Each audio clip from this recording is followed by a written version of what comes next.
Hey, it's Brad Wetzler here. I'm an author, editor, journalist. Been writing articles and books for 35 years almost.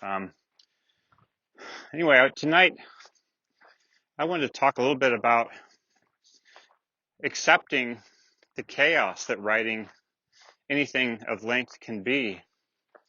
And part of that is accepting how much of it happens from the unconscious and isn't really plannable, outlineable. Yeah, we do need to make outlines. We need to work on what we think the structure of a book will be. But I was just talking with a client on the phone, and she was really troubled by the fact that she didn't know where her book began. And she'd only written maybe 20 pages or so.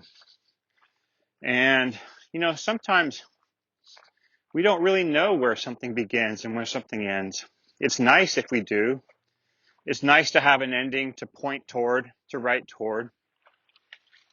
But often that doesn't come up, doesn't emerge until you've done some writing.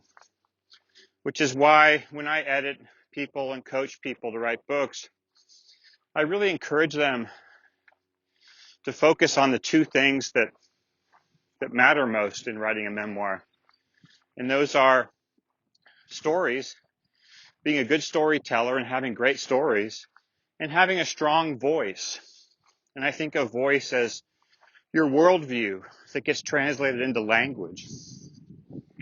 But back to this idea of allowing the unconscious to emerge and to sometimes drive the bus.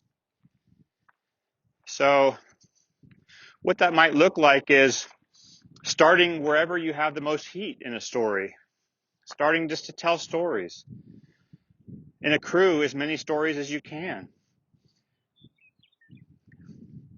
And then maybe you start to reflect on them, start to build some reflection material about what you think now about those stories and those experiences. And after that, then we maybe have a chance to string these together, to look at them, to find a natural beginning and find a good ending. But that came really in a nonlinear way. It came from allowing, not dictating. And isn't that so much about writing in life too, the way they're similar? Well, I'll pause there. I just want to jump on tonight and say a few words about allowing the unconscious to sometimes drive the bus in our writing. I'll be back and talk to you soon. If you like these videos, I hope you'll like them.